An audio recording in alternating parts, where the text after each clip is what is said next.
여러분 안녕하세요.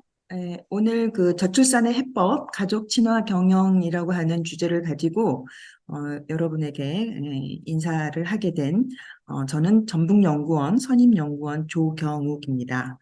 반갑습니다. 네, 오늘 강의는 가족 친화 경영에 대해서 좀 말씀을 드리려고 하는데요. 그 전에 이제 우리가 가장 심각한 사회 문제 중에 하나로 저출산을 꼽고 있고, 하루도 기사가 거르지 않고 나오는 것 중에 하나가 저출산입니다. 그래서 굉장히 국가적으로 중요한 그런 시점에 와 있는데, 이 저출산의 어떤 문제는 무엇이고, 또 저출산의 그러한 문제가 유발되는 원인은 또 무엇인지, 그리고 저출산을 극복할 수 있는 어떤 대안은 없는 것인지, 이런 것을 한번 여러분과 같이 고민해보는 그런 시간을 갖도록 하겠습니다. 오늘 제가 말씀드릴 내용은 우선 그 저출산에 관련된 특히 이제 저출산과 더불어서 인구가 감소하고 있기 때문에 전체적인 인구 구조의 변화하고 앞으로의 추이에 대해서 좀 말씀을 드리고 저출산이 얼마 정도 어느 정도 심각한지 또 그리고 그러한 저출산의 심각한 원인으로는 어떤 것들이 있는지 좀 파악해 보고요. 그리고 이런 저출산을 극복할 수 있는 어떤 하나의 대안으로서 가족 친화적인 직장 환경을 어떻게 조성할 것인가에 대해서 말씀드리도록 하겠습니다. 우선 인구 구조의 변화와 전망인데요. 여러분 여기 그림에서 보는 것처럼 충북 단양군의 매포읍에서 아이가 태어났다고 이렇게 현수막을 걸었어요. 네. 예, 정말 아이가 태어나는 것이 마을의 경사이고 축복이면서 온 마을 사람들이 기뻐할 정도로 이렇게 변화된 사회를 보여주고 있는데요.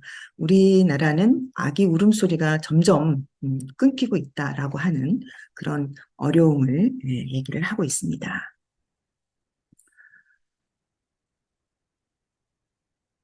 선생님, 죄송해요. 선생님, 예, 죄송해요. 예, 예. 이 앞에 이것이 가려져 있어가지고 자꾸 안 되는데, 그 밑으로 오게 할 수는 없나? 그리고 크게 이게, 보기 하시면 안 되네? 예? 전체 화면 보기 이렇게 돼 잠깐만요. 계세요? 이게 떠가지고 자꾸 자막을 가려가지고요. 언제 됐어요. 음. 그래서 다시 할게요. 선생님, 너무 죄송해요. 아니. 처음부터 다시 할게요. 다시 하세요. 예. 네. 시작할까요? 다시 레코드 시작하시면 됩니다. 네, 여러분 안녕하세요. 오늘 저출산의 해법, 가족진화 경영이라고 하는 주제를 가지고 여러분과 저출산의 원인은 무엇이고 저출산을 극복할 수 있는 어떤 대안은 없는 것인지에 대해서 한번 생각해 보는 시간을 갖도록 하겠습니다. 저는 오늘 그 여러분과 이 저출산에 대해서 얘기를 하게 될 전북연구원 선임연구원 조경욱입니다. 반갑습니다. 네. 그래서 오늘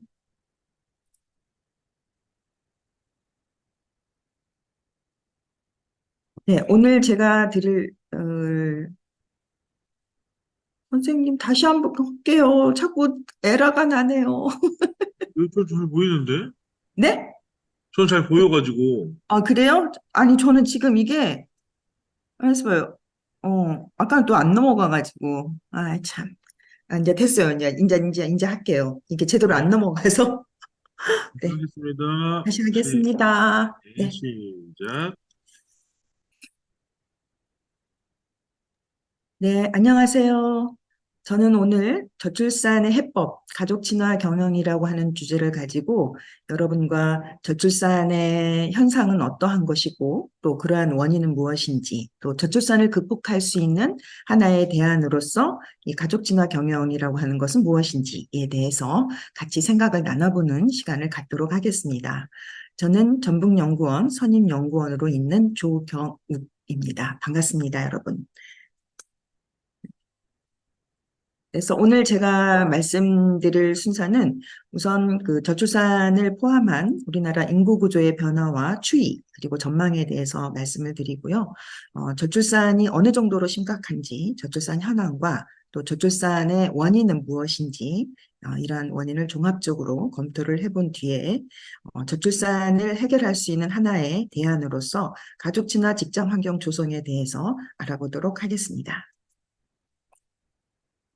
우선 여기 그 그림에서 보시면 여기 지금 충북 단양군의 매포읍에서 이렇게 현수막을 걸었어요. 우리 아이가 태어났어요라고 하는 정말 마을의 경사이면서 축복된 일이긴 하지만 과거에 비해서는 굉장히 달라진 어떤 사회 현상 중에 하나이죠. 뭐 아이가 태어나면은 굉장히 이제 그 집안의 경사였지만 지금은 아이의 울음소리가 끊긴 우리 한국 그리고 특히 이제 군 단위의 그런 농촌 지역에서는 정말 모든 마을 사람들이 기뻐할 정도로 그러한 큰 어떤 행사가 되고 있다라고 하는 그런 단면을 지금 보여주고 있습니다.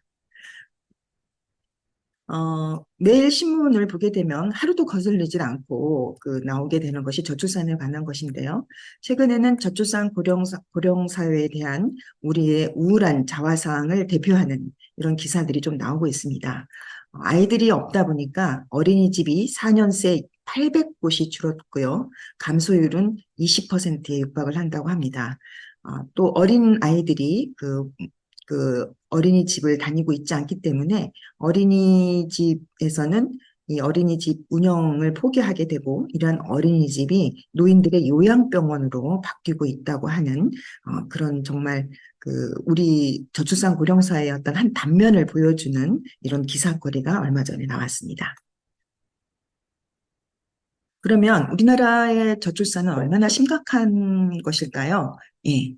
우리가 보통 어떤 한 국가가 유지 존속되기 위해서는 그 합계 출산율이라고 하는 것이 2.1명이 되어야 됩니다. 네. 이걸 우리는 인구 대체 수준이라고 얘기를 하는데 1983년부터 저출산, 즉 합계 출산율이 2.1명 이하로 시작이 되었는데 2023년까지 거의 40년 동안 저출산이 지속이 되고 있습니다. 저출산은 합계 출산율이 2.1명 이하일 때 저출산 국가라고 하는데 특히 1.3명 이하로 떨어지게 되면 초저출산 국가라고 합니다. 초저출산은 2002년에 도래를 했고요. 지금 거의 20년 가까이 합계 출산율이 2.3명 이하를 밑돌고 있습니다. 그런데 비극적이게도 2020년 합계 출산율은 0.78명으로 출생 통계를 작성한 1970년 이래 최저치를 기록을 하였습니다. 더욱이 2023년 각 분기별로 출생아 수를 발표를 하고 있는데요. 23년 7월에 발표한 합계 출산율은 0.7명입니다. 네.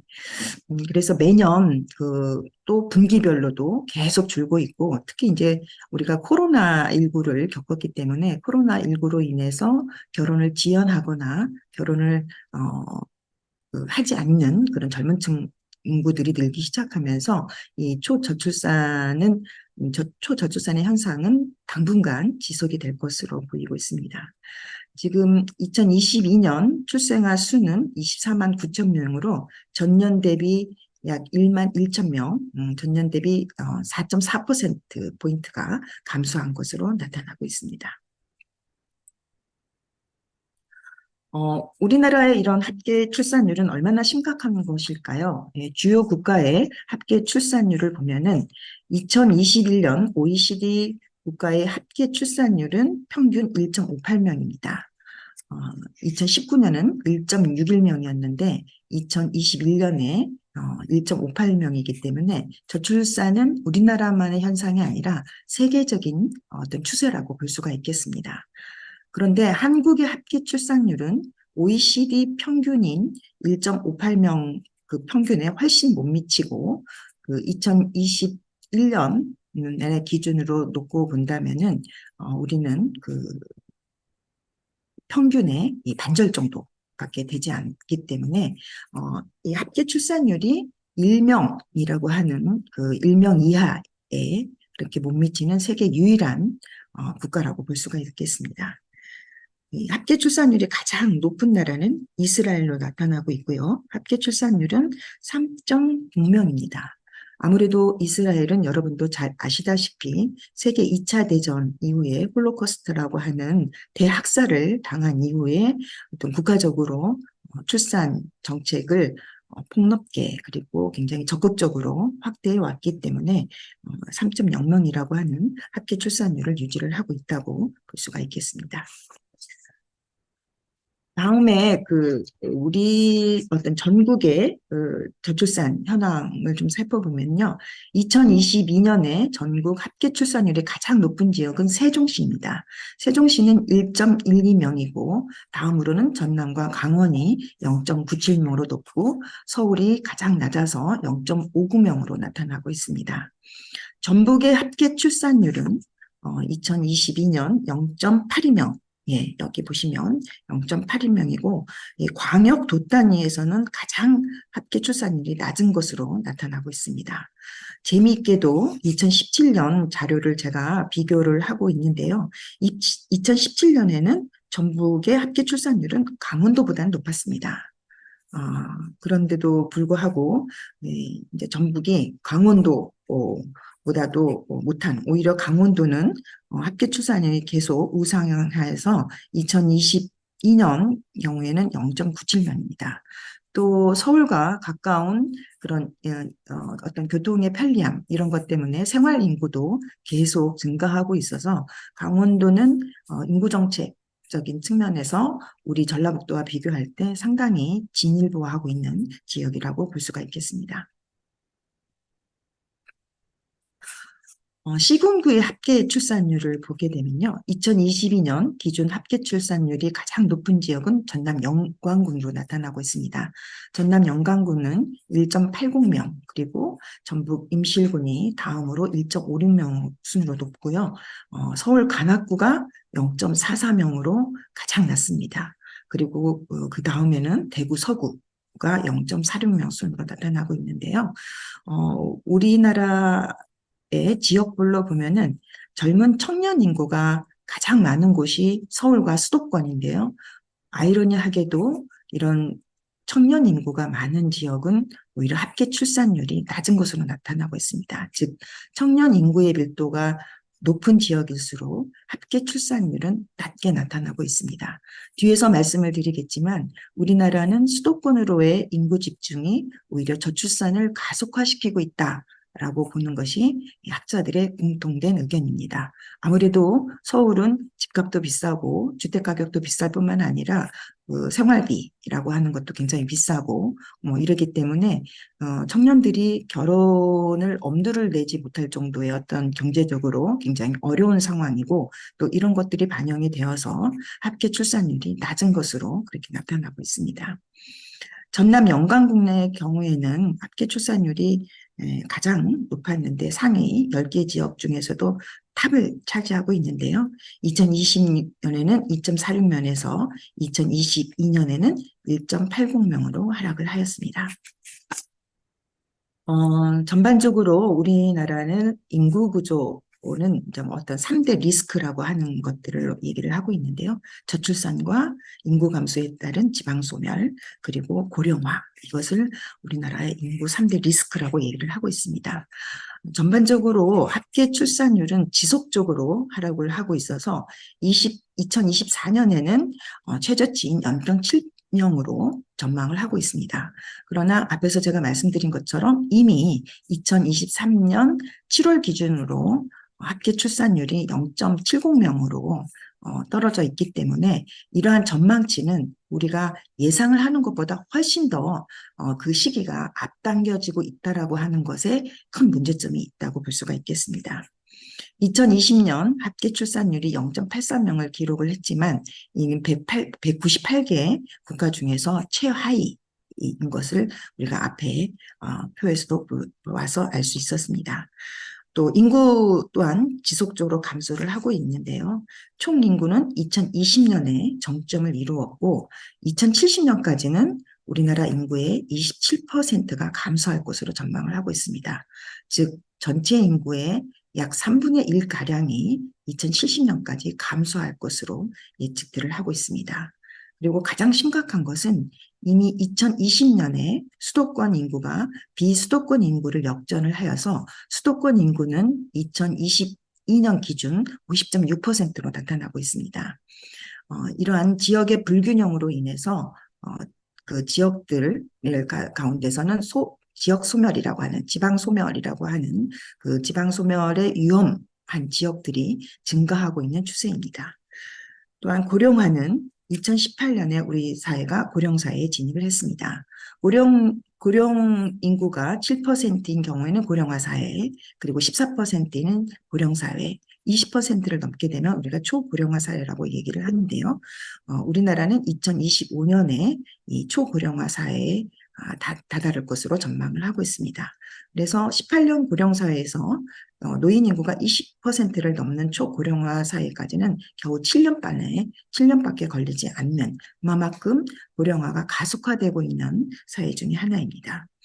우리 사회의 이런 고령화는 기대 수명이 증가하고 저출산의 가속화로 인해서 고령화가 더욱 빠르게 진행을 하고 있다고 볼 수 있겠습니다. 이러한 인구 감소와 더불어서 우리가 또 걱정하고 있는 것 중에 하나가 지방소멸이죠. 여러분 지방소멸에 대해서 많이 들어보셨겠지만 지방소멸은 일본의 마스다 히로야가 지방소멸 보고서를 통해서 2040년, 즉 2014년에 발표했을 때 30년 이내로 일본 지자체의 896개 그 절반에 해당하는 896개의 지자체가 소멸할 것이라고 전망을 했습니다. 이러한 지방 소멸 지수에 기초해서 한국은 228개 지자체 중에서 3분의 1이 소멸할 것이라고 예측을 하였습니다. 이런 지방 소멸의 위기는 일본도 마찬가지로 청년 인구가 감소하고 있고 청년 인구의 수도권 집중화로 인해서 생기는 우리나라와 좀 비슷한 양상을 같이 보이고 있습니다. 그러나 일본 같은 경우에는 수도권의 집중이 34%밖에 되지 않기 때문에 앞에서 말씀드린 것처럼 우리나라는 이미 수도권 인구가 50.6%로 비수도권을 추월을 하였기 때문에 일본보다도 훨씬 더 빠른 속도로 그리고 많은 비율로 수도권 집중화 현상이 일어나고 있고 이런 수도권 집중화가 저출산이라고 하는 것과 연결되어서 저출산을 더욱더 가속화시키고 있다고 볼 수가 있겠습니다. 일본도 마찬가지로 이러한 지방소멸에 대해서 많은 국민들이 어떤 생산 가능 인구가 줄어들고 있고 지역에는 어린아이들을 볼 수가 없기 때문에 이 어린이가 사라진 일본 나고라 마을에서는 이 어린이집도 또 어른들이 모이는 노인복지관도 그 인구들이 줄어들고 있어서 어떤 그 마을 주민이 이 사람 크기의 인형을 350개를 만들어서 학교에다가 그리고 어린이집에다가 그리고 이제 경로당에다가 이렇게 사람과 같은 사람 실물 크기와 같은 인형을 이렇게 놔두고 있어서 정말 그 웃지 못할 해프닝, 얼마만큼 인구 감소가 심각한지 일본의 어떤 단면을 드러내고 있는데요. 2030년까지 농촌 인구는 17%에 머무를 것이고 도시와 농촌의 인구 양극화가 심화될 것으로 그렇게 보고 있습니다. 이에 반해서 한국의 도시거주의 인구는 전체 인구의 82%를 차지하고 있어서 굉장히 도농 간의 인구 격차가 굉장히 심각한 것이 또 우리나라의 현실이라고 볼 수가 있겠습니다. 지방소멸의 위기에 대해서는 소멸 위험 지수라고 하는 것이 있는데요. 20에서 39세 여성 인구를 65세 고령 인구로 나눠서 그 숫자가 0.5 미만일 때에는 소멸 위험 지역이라고 우리가 보고 있고 0.2에서 0.5 미만은 소멸 위험 단계에 진입을 했다 이렇게 볼 수 있겠습니다. 그런데 우리 2023년에 소멸 위험 지역들이 점점점 이렇게 많아지고 있는 거 이게 빨간 것이 소멸 위험 지역에 해당을 하고 있는데요. 특히 전라북도 같은 경우에는 소멸 위험 지역이 전국에서 최고로 많이 있습니다.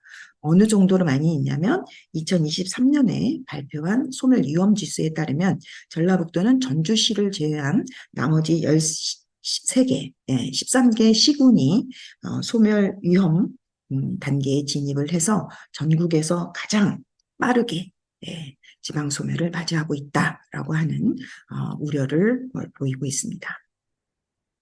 이렇게 지역 인구 감소, 또 그에 따른 지방 소멸이라고 하는 것은 여러 가지 문제점을 안고 있는데요.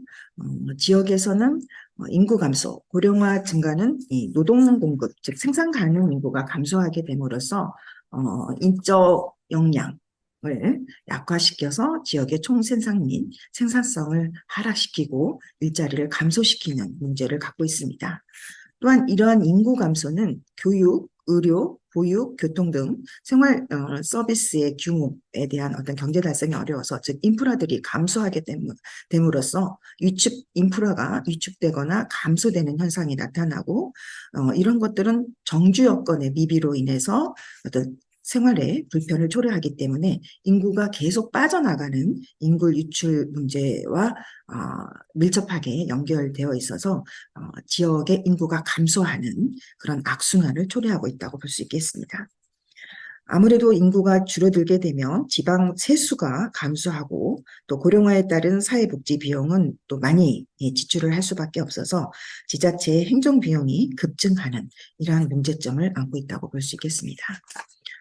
그래서 이제 저출산, 초고령화 사회, 지방 소멸의 관계는 긴밀하게 얽힌 인구 문제라고 볼 수가 있겠습니다. 그래서 특히 청년 일자리의 수도권 집중, 높은 인구 밀도 탓의 주택 문제 등이 어떤 안정적인 삶, 그리고 결혼과 출산을 지연시키거나 단념하게 되는 그러한 장애 요인으로 작용을 하고 있다고 볼 수가 있겠습니다. 따라서 우리는 이런 저출산에 대응하기 위해서 저출산 고령사회 기본법에 근거해서 매 5년마다 저출산 고령사회 기본 계획이라고 하는 중장기적인 계획을 수립하고 그에 근거해서 여러 가지 지원 정책을 내놓고 있지만 우리나라의 인구 감소는 단순히 출산 지원 정책만으로는 인구 문제를 해결할 수 없는 그런 어려움에 봉착을 하고 있다 이렇게 말씀드릴 수 있겠습니다. 그래서 우리나라는 2021년에 이렇게 인구가 감소하는 문제를 해결하기 위해서 국가균형특별법에 따라서 지역의 인구가 감소하는 지역에 대해서 행정재정적인 지원 근거를 마련을 하였습니다. 그래서 지방소멸 대응 기금이라고 하는 것들을 마련을 해왔는데요. 향후 10년 동안 매년 1조 원씩을 들여서 지방 살리기를 추진하고 있습니다. 그런데 대부분이 이런 지역 소멸 대응 기금을 받고 있는 지역은 비수도권에 집중을 하고 있고 전남, 경북이 각각 16곳에 해당이 되고 있고 전라북도 같은 경우에는 10개 지역이 인구 감소 지역으로 나타나고 있어서 지방 소멸 대응 기금에 따른 인구 대응 정책 등을 마련하고 있는 이런 시점에 있습니다. 새 정부 출범 이후에 이러한 심각한 인구 감소 그리고 저출산 문제를 해결하기 위해서 윤석열 정부에서는 4대 분야 6대 핵심 과제를 발표를 했는데요.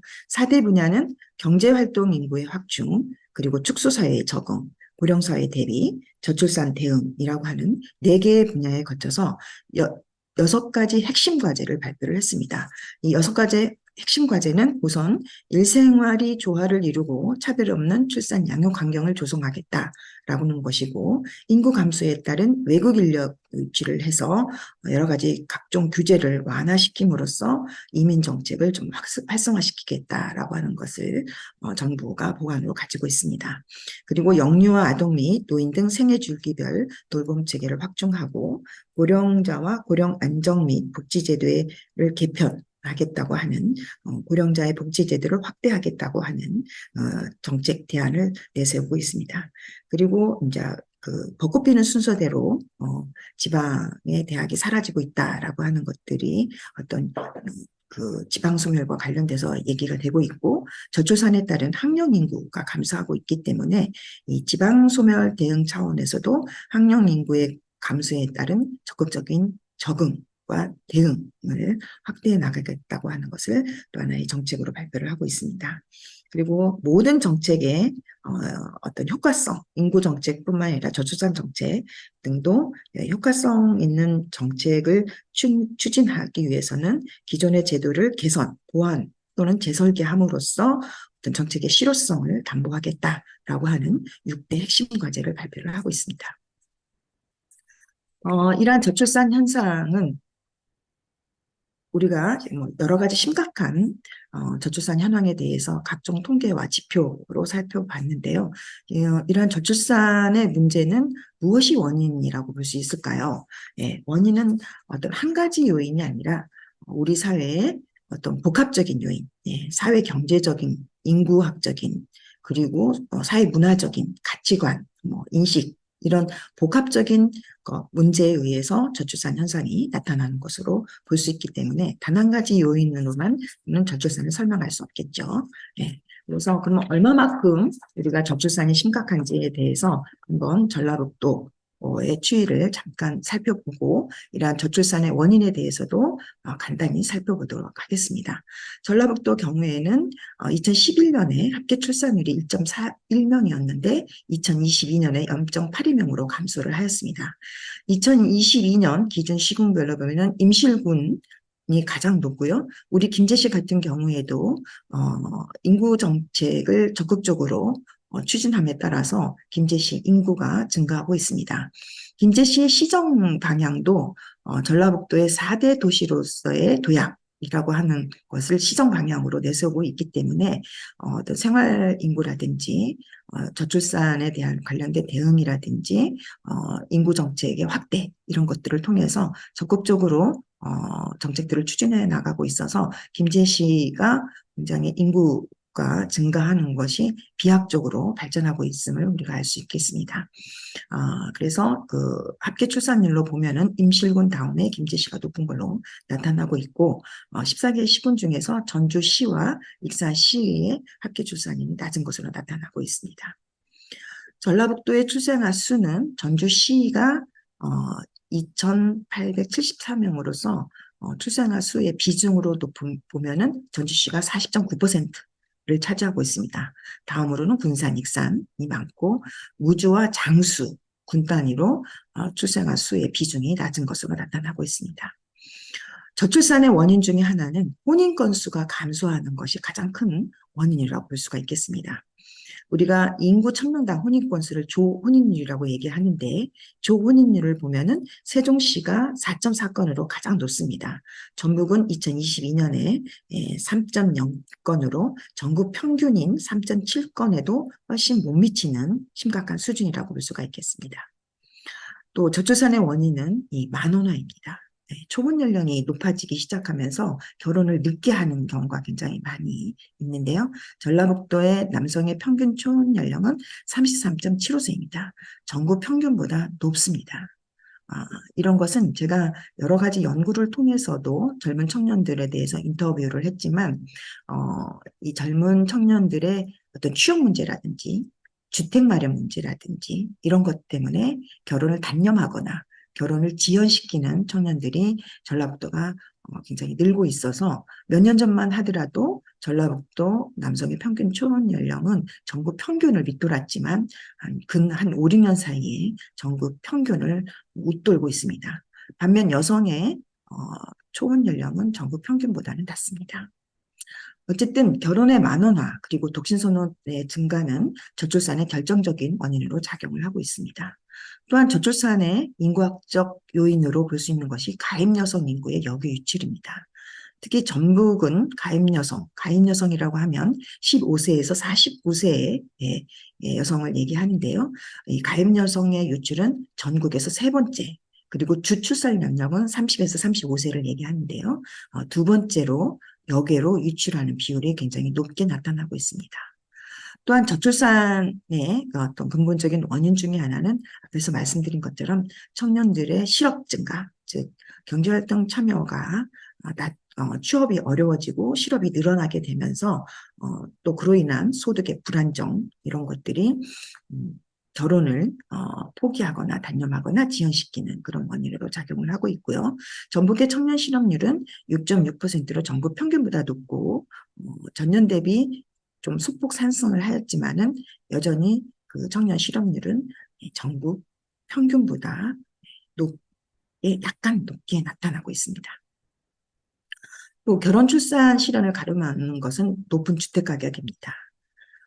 주택 가격의 가파른 상승, 특히 2000년 이후로는 2배가량 주택 그 가격이 상승을 하였기 때문에 이런 주택 가격 상승은 미혼 인구의 결혼을 어렵게 하고 무주택자의 출산율을 낮추는 것으로 그래서 이 그 주거비에 대한 부담이 높을수록 첫 출산과 추가 출산 가능성이 하락하는 것으로 나타나고 있습니다.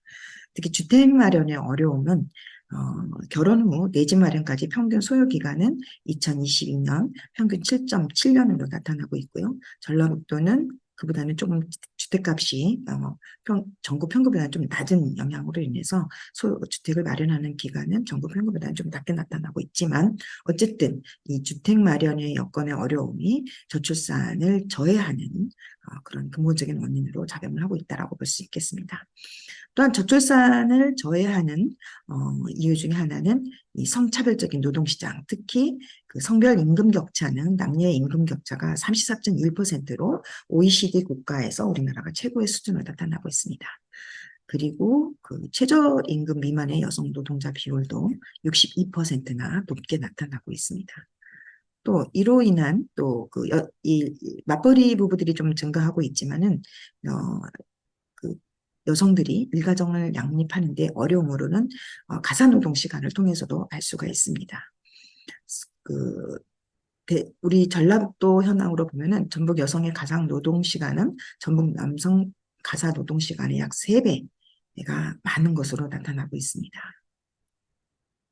또한 그 일가정 양립의 어려움으로 우리가 볼 수 있는 것은 대부분의 여성들은 취업을 하지만 경력 단절이 일어나는 이유는 대개 육아로 인한 사유가 높게 나타나고 있습니다. 그에 반해서 남성 육아휴직은 매년 증가를 하고 있지만 2021년 현재 24.1%에 불과합니다. 즉 출산과 육아는 여성의 역할, 또 여성에게 많은 그 부담으로 작용하고 있음을 이 경력 단절이라든지 육아휴직 사용일을 통해서 볼 수가 있겠습니다. 이러한 이유 때문에 결혼에 대해서 훨씬 부정적인 인식을 가지고 있는 것은 여성들이 남성에 비해서 결혼에 대해서 부정적으로 인식을 하고 있습니다.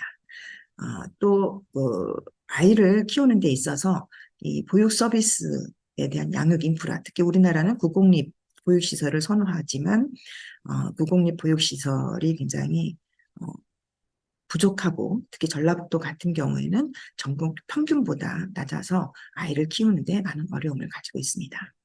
그리고 이제 또 하나 그 저출산 원인 중에 하나가 난임 불임인데요. 우리 통계에 의하면은 부부 8쌍 중 1쌍이 불임 부부에 해당을 하고 있다고 합니다. 이것은 초혼 연령이 높아지고 여러 가지 환경 변화에 의한 것들도 불임의 원인으로 나타나고는 있지만 어쨌든 과거에 비해서 난임과 불임의 그 숫자가 늘고 있는 게 현실입니다. 그래서 이 신생아 10명 중에 1명은 난임시술로 태어나고 있고, 이러한 난임시술로 태어나는 아이들은 대부분이 다태아, 이기 때문에 이 다태아 비율이 꾸준히 증가를 하고 있습니다. 그래서 다태아는 뭐 저체중이나 조기 분만을 하는 경우가 있고, 난임에 의한 임신 하는 여성들은 임신 중독주의나 산후출혈 이런 것들을 겪게 되어서 이제 출산 정책이 이런 산모의 생식 건강 증진 정책까지도 포함할 수 있도록 이 패러다임을 확대할 필요가 있다라고 하는 것을 말씀드릴 수 있겠습니다. 또 이런 결혼에 대한 가치관, 앞에서도 말씀을 드렸지만은 결혼에 대한 가치관이 감소를 하고 있고, 특히 결혼은 해도 좋고 하지 않아도 좋다라고 하는 선택적인 태도나 하지 않는 것이 좋다라고 하는 부정적인 태도에 있어서는 남성보다 또 여성이 훨씬 높게 나타나고 있어서 결혼과 출산에 어떤 부정적인 영향을 미치고 있다라고 볼 수가 있겠습니다. 자녀 선호에 대한 가치관도 감소를 하고 있습니다. 자녀 선호는 특히 자녀 양육에 대한 사회적 경제적 부담 부담으로써 자녀에 대한 필요성에 대한 의식이 감소하는 추세이고, 특히 우리나라는 그 사교육비가 굉장히 높게 나타나고 있어서 여기 국가별로 보면은 한국이 이 사교육비의 지출이 굉장히 높게 나타나고 있는데, 이런 월평균 사교육비가 높게 나타나고 있어서 자녀를 키우는 거에 대한 부담도 저출산의 하나의 원인으로도 작용을 하고 있습니다. 저출산 고령사회 기본계획에 의하면 한 아이를 키우는 데 드는 비용, 즉 태어나서 자녀를 결혼시키기 이전까지, 취업하기 이전까지 한 명당 드는 비용이 약 3억 원이라고 합니다.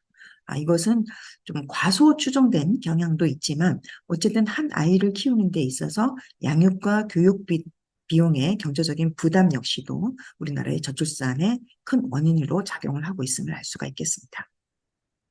그러면 이러한 저출산 문제를 해결할 방안은 없을까요?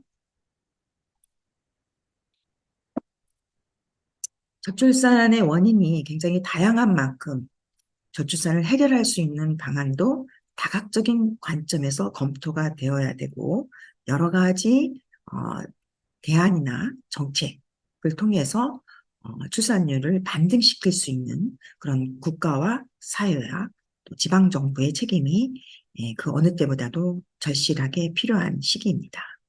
그런데 우리가 앞에서 본 것처럼 여성들이 결혼에 대한 어떤 가치관이나 인식이 남성보다 훨씬 더 부정적인 것을 볼 수 있었습니다. 이는 우리가 다년간의 연구를 통해서 또 해외 사례를 통해서도 보면 알 수 있는 것 중에 하나가 여성의 경제활동 참여율과 합계 출산율은 정비례하는 경우가 출산율을 반등시킨 여러 유럽 국가에서 나타나고 있습니다. 우리는 여성이 맞벌이를 하게 되면은 일가정 양립이 어렵고 아이를 돌보는 거에 대한 부담이 여성에게 과중하게 지워짐으로써 여성들이 출산을 안 하는 경우에 대해서 많은 얘기들이 그리고 많은 연구들이 이루어져 왔지만 외국의 사례를 보면은 여성의 경제활동 참여율이 증가할수록 출산율도 같이 비례해서 증가하는 경우를 알 수가 있는데요. 그러한 출산율을 해결하기 위해서는 우리가 가족 친화적인 그런 직장 환경이라고 하는 거에 대해서 우리가 좀 관심을 가져볼 필요가 있겠습니다. 그래서 저출산의 해법, 가족 친화 직장 환경 조성에 대해서 말씀드리도록 하겠습니다. 우선 그 밀레니얼 세대들을, MZ 세대들을 대상으로 가장 좋은 직장은 어떤 직장이냐를 물어봤을 때 워라밸이 보장이 되는 직장을 가장 좋은 직장으로 꼽고 있습니다. 다음으로는 급여나 성과금에 대한 금전적인 만족, 그리고 우수한 복지제도, 그리고 수평적이고 자유로운 근무 분위기, 그리고 정년이 보장된 직장, 의 순으로 밀레니얼 세대들은 좋은 직장이 워라밸이 보장되는 직장을 가장 좋은 직장으로 생각하고 있는 것으로 나타나고 있습니다. 그래서 우리가 그 또 다른 조사에서 보면은 연봉이 적지만 삶의 균형이 적절하게 지켜질 수 있는 워라밸이 보장되는 사회에 대해서는 대다수가 월급을 조금 받더라도 워라밸이 보장이 되는 사회를 선호하는 반면에 굉장히 높은 근무량이 굉장히 많지만 연봉이 굉장히 높은 회사에 대해서는 오히려 선호도가 낮은 것을 알 수가 있습니다. 이건 굉장히 그 우리 시대의 어떤 달라진 풍속 중에 하나인데요. 그만큼 젊은 세대들은 어떤 연봉, 금전적인 문제보다는 일과 생활의 균형, 일과 가정의 양립되는 거에 대한 가치관이나 인식이 과거 세대하고는 확연히 다르게 나타나고 있음을 우리가 알 수 있습니다. 그래서 워라밸 트렌드는 이제 워라밸은 트렌드를 넘어서 어떤 장기적인 삶의 가치로 자리를 잡고 있음을 우리가 알 수가 있는데요. 대개 우리가 1988년부터 1994년에 출생한 세대를 우리는 워라밸 세대라고 얘기를 합니다. 이 워라밸 세대는 회사의 가축처럼 일하는 직장인을 사축이라고 하는데요. 예, 사축을 거부하는 이 세대들입니다. 그래서 예전에는 뭐 회사 이꼬르 뭐 가족 이라고 하는 등식이 성립할 정도로 굉장히 회사를 가족과 같이 생각하는 그런 그 개념이 지배적인 사회였다고 한다면 이제는 개인과 그 직장은 그 어떤 별개의 관점에서 접근을 하고 있고 특히 회사를 위해서 헌신하거나 희생을 하는 그런 사축이 되지 않겠다라고 하는 그런 인식을 가진 세대가 현재 MZ세대라고 우리가 볼 수가 있습니다. 이러한 그 시대의 인식을 반영을 하고 있어서 어, 이 워라밸 세대는 퇴근 후에 문화센터를 방문해서 자기계발이나 취미 등을 교육을 받는 경우가 굉장히 많이 있고 여가를 즐기기 위해서 원데이 클래스를 찾는 직장인들도 늘고 있다고 합니다. 직장 선택의 기준이 워라밸의 가치가 중요해진 만큼 우리도 정책에 있어서 저출산 고령사회의 기본 정책도 패러다임을 전환하는 방식으로 저출산 고령사회 기본 정책이 수립이 되었습니다. 저출산 고령사회 기본 계획은 매 5년마다 수립을 하도록 되어 있고 지금은 2021년부터 2025년까지 제4차 저출산 고령사회 기본 계획이 수립이 되어서 관련된 지원 정책들이 추진이 되고 있는데요. 제4차 저출산 고령사회 정책에서부터는 출산율과 출생아 수를 목표로 하는 국가 주도의 출산 정책을 포기하기로 했습니다. 즉, 아기를 낳지 않으면 국가가 망하게 된다라고 하는 그런 공포 마케팅을 이제까지 해왔지만, 그리고 수백조 원을 들여서 출산 지원 정책을 펼쳐왔지만 출산율은 반등하지 않고 오히려 저출산이 심화되는 그런 사회 현상을 보게 되면서 국가 중심의 저출산 정책 그리고 공포 마케팅의 저출산 정책으로는 절대 출산율을 반등시킬 수 없음을 정부와 국가가 깨닫게 되고 그럼으로써 오히려 개인의 삶의 방식을 존중하는 그리고 개인의 선택을 존중하고 개개인들의 삶의 질 그리고 다양한 세대의 삶의 질을 향상시키는 사람 중심의 정책으로 출산 정책의 패러다임을 전환을 하였습니다. 이러한 출산 정책 패러다임 전환에 근거해서 정부의 워라밸을 확산하겠다는 의지도 다양하게 나타나고 있는데요. 그 중에 하나가 일생활 균형 기업의 지원을 확대하겠다. 그리고 일하는 부모의 육아 여건 및 일자리를 개선하겠다. 또한 삶의 질 개선을 위해서 개개인의 여가나 건강 활동을 위한 문화시설을 집중 투자하겠다. 그리고 2018년 근로기준법을 개정함으로써 주 52시간 근무를 제도화하는 등 정부의 워라밸 확산에 관련된 여러 가지 정책을 활발하게 적극적으로 추진하겠다고 하는 것들을 발표하고 있습니다. 일과 생활 균형을 위한 가족 친화 경영을 정부가 굉장히 중요하게 여기고 그에 관련된 지원 정책을 확대해 나가겠다고 발표를 하고 있지만 우리의 현실은 장시간 노동과 낮은 생산성에 갇혀 있습니다. 한국의 노동 생산성은 OECD 38개 국가 중에서 33위에 해당을 하고 있고요. 노동 생산성이 가장 높은 아일랜드의 33.5% 수준에 불과하고 OECD 평균의 80% 수준에 불과한 것으로 나타나고 있습니다. 아이러니하게도 우리나라는 긴 노동시간, 낮은 경제 성장률, 노동시장의 경직성으로 인한 그 생산성이 떨어지면서 오히려 장시간 노동이 워라밸을 저해하는 그러한 요인으로 나타나고 있습니다. 그렇다고 한다면 우리 전라북도의 일생활 균형은 어느 정도의 수준을 보이고 있을까요? 고용노동부는 2017년부터 전국의 일생활 균형 지수를 발표를 하고 있습니다. 2021년 기준 전국 평균 일생활 균형 지수는 54.7점으로 전년 대비 1.3점 증가해서 매년 우상향하고 있습니다. 즉, 일생활 균형이 좋아지고 있다라고 판단을 할 수가 있는데요. 17개 시도 중에서 11개 지역의 점수가 상승하는 가운데 부산이나 서울, 세종, 대전, 경남이 상위권에 해당이 되고 전북은 중위권 중에서도 가장 낮은 지역으로 평균 점수가 나타나고 있습니다. 그래서 우리 전라북도도 일생활 균형을 상승할 수 있는 그러한 직장 환경 또 사회 문화를 조성하는 것이 그 어느 때보다도 시급히 필요하다라고 볼 수 있겠습니다. 이러한 일생활 균형을 뒷받침하는 것에 관련된 정책이 가족 친화 경영입니다.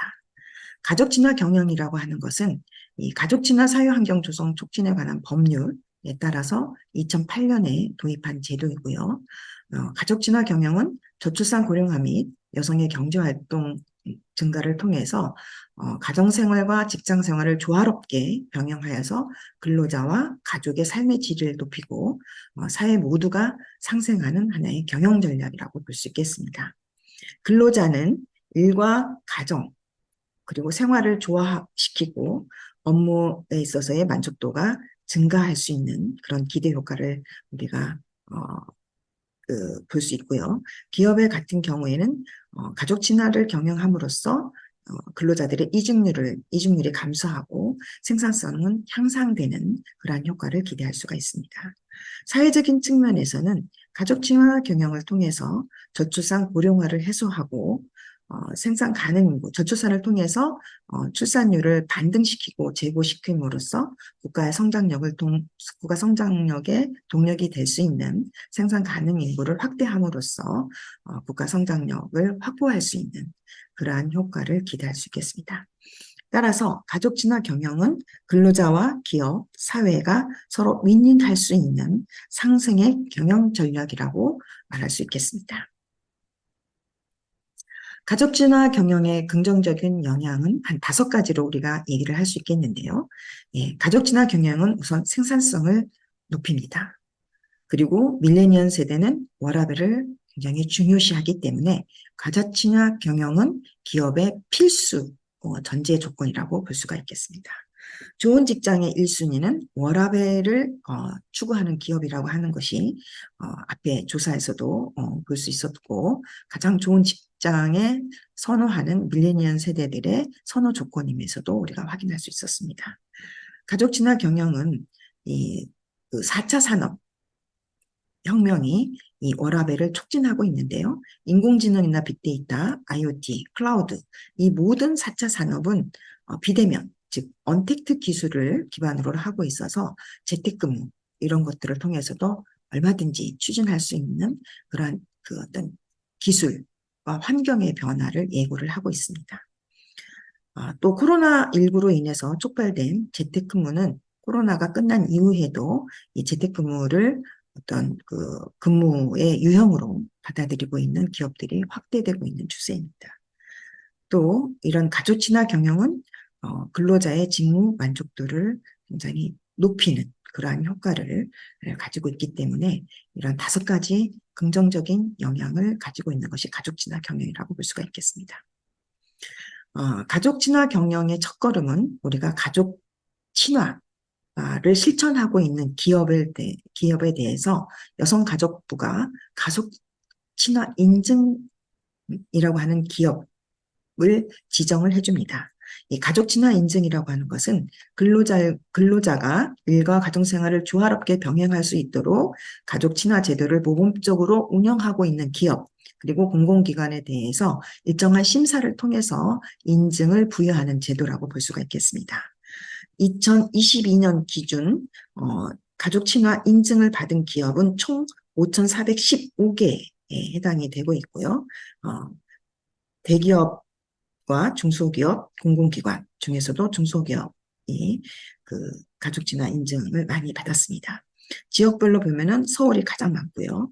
전북과 강원이 가장 낮은 것으로 나타나고 있어서 우리 지역의 일성화 균형 지수 또 이런 출산율을 제고하기 위해서는 이 가족 친화 인증은 반드시 확대되어야 할 하나의 출산율 제고의 목표로 것도 우리가 얘기할 수 있을 것 같습니다. 이 가족 친화 경영은 정부에서는 일가 가족 양립을 위한 여러 가지 가족 친화 제도를 마련해서 시행을 하고 있습니다. 그래서 가족 친화 인증 제도는 근로자가 일과 가정 생활을 조화롭게 병행할 수 있도록 유연근무제, 자녀 출산 및 양육 지원 제도, 그리고 가족 친화 직장 문화 조성 제도 등 다양한 제도를 뒷받침하고 있습니다. 회사 같은 경우에는 이러한 가족 친화 제도를 마련해서 직원의 만족도를 높이고 업무의 몰입도를 향상시켜서 기업의 이익을 창출시키는 경영 성과로서 활용을 하고 있습니다. 근로자 같은 경우에는 삶의 질 향상과 직무 만족도 증가를 위해서는 일하는 방식을 개선함으로써 어떤 성공적인 조직 변화에 기여할 수 있도록 지원을 하고 있습니다. 일하는 방식의 개선에 대해서는 워라밸을 실천할 수 있는 10대 제안으로서 고용노동부가 발표한 것이 있는데요. 이것은 뒤에서 우리가 살펴보도록 하겠습니다. 네, 그래서 가족 친화 인증 제도의 유형은 앞에서 말씀드린 것처럼 자녀 출산 및 양육을 지원하는 여러 가지 제도가 있습니다. 거기에는 육아휴직이라든지 육아기 근로시간 단축, 출산 전휴가, 배우자 출산 휴가, 임산부 지원 프로그램 이런 것들이 있고요. 유연근무제는 탄력적 근로시간제, 시차 출퇴근제, 재택근무제, 단시간 근무, 스마트워크 이런 것들이 유연근무제도에 해당이 되겠습니다. 가족 친화적인 직장 문화 제공은 정시에 퇴근할 수 있도록 가족의 날을 지정해서 기업이 실천하는 것들이 있고요. 가족 친화 직장 교육 실시, 장기 근속자에 대한 휴가 지원, 가족 돌봄 휴직, 가족의 초청 행사, 가족 휴양시설 제공, 배우자가 전근할 때 근무지를 이동해서 지원해주는 이런 여러 가지 그런 가족 친화적인 프로그램을 국가 그리고 지역사회 기업이 다 도입을 해서 실천을 하고 있고 이러한 제도 유형은 이런 세 가지 관점에서 살펴볼 수 있겠습니다. 가족 친화 및 워라밸을 위한 근무 혁신 10대 제안은 우리가 좀 의미 있게 좀 살펴볼 수가 있겠는데요. 근로자가 자신의 워라밸을 실천하기 위해서는 일단 장시간 근무 관행을 바꾸도록 노력을 해야 됩니다. 그래서 정시에 퇴근을 한다든가 퇴근 후 업무 연락은 서로 자제를 한다든가 그리고 업무는 그 근무 시간에 집중해서 업무의 집중도를 향상시키는 이러한 장시간 근무를 바꾸기 위해서는 이러한 실천 노력들을 할 필요가 있겠고요. 그다음에는 일하는 방식을 바꿔보는 것입니다. 그래서 회의는 꼭 필요한 회의만 간결하게 효율적으로 진행하는 똑똑한 회의를 할 필요가 있고 명확한 업무 지시를 통해서 이 불필요한 장시간에 근무를 하지 않도록 지향하는 것들이 필요합니다. 또 그 업무의 어떤 질과 성과를 중요시하고 장시간 또 시간의 근무 이런 것들보다는 그 근무 시간이 많다고 해서 업무의 성과가 꼭 좋은 것은 아니기 때문에 업무의 질과 성과로 평가하는 그러한 그 직장 문화를 확산할 필요가 있고 유연근무제, 시차 출퇴근제, 뭐 이런 선택 재택근무 이런 것들을 좀 활성화시킴으로써 여성 근로자와 남성 근로자가 어떤 유연한 근무 형태를 통해서 일과 가정을 양립할 수 있도록 우리가 이 근무 혁신을 가져오는 것도 필요하다고 보겠습니다. 그리고 이제 똑똑한 보고, 그래서 불필요한 대면 보고는 안 하고 메모나 구두, 또 영상, 줌 회의 뭐 이런 것들을 통해서 시간을 절약하는 방법도 일하는 방식을 바꾸는 노력 중에 하나라고 볼 수가 있겠습니다. 그리고 이제 건전한 회식 문화, 그리고 연가 사용을 활성화시켜서 눈치 보지 않고 예, 연가를 활용할 수 있도록 그러한 직장 문화를 조성하는 것도 일하는 문화를 바꾸는 이러한 중에 하나라고 볼 수 있겠습니다. 또한 관리자부터 이러한 모든 것들은 실천, 모범을 보임으로써 어떤 직장의 모든 직원들이 마음 편하게 직장 상사의 눈치를 보지 않고 유연근무라든지 휴가라든지 어떤 회식 문화 이런 것들을 실천할 수 있도록 그런 직장 문화를 조성하는 것이 굉장히 중요하다고 보겠습니다. 우리는 굉장히 많은 시간을 직장에서 보내고 있습니다. 여러분들이 보내고 있는 그러한 직장은 여러분들이 행복한 것인지, 또 그 일을 통해서 여러분이 정말 행복하다고 느끼는지, 실질적으로 어떤 설문조사를 통해서 보면은 대부분의 사람들은 가족과 함께 있을 때 굉장히 행복하다고 느낀다고 합니다. 그러나 실질적으로 우리가 가족과 얼마만큼의 시간을 보내고 있는지를 조사한 결과에 의하면 가족과 함께의 시간은 일일 평균 2시간 7분에 불과하고요. 직장 동료와 함께하는 시간은 일일 8시간 이상을 보내고 있다고 합니다. 결국 우리는 가족과 있을 때 행복하지만 가족보다 직장 동료의 얼굴을 보는 시간이 더 많고 대화를 나누는 시간이 더 많다고 합니다. 바쁜 일상, 일에 치여서 소중한 것을 잊고 지내는 것은 아닌지, 또 우리에게 가족과 행복하게 하기 위해서는 가족과 보내는 시간을 늘리고 돌봄을 남녀가 평등하게 같이 나누어서 실천하는 것이 굉장히 중요하고, 이러한 것들이 일과 가정의 균형을 통해서 개인의 행복과 삶의 질을 제고하는 하나의 실천이라고 우리가 볼 수 있겠습니다.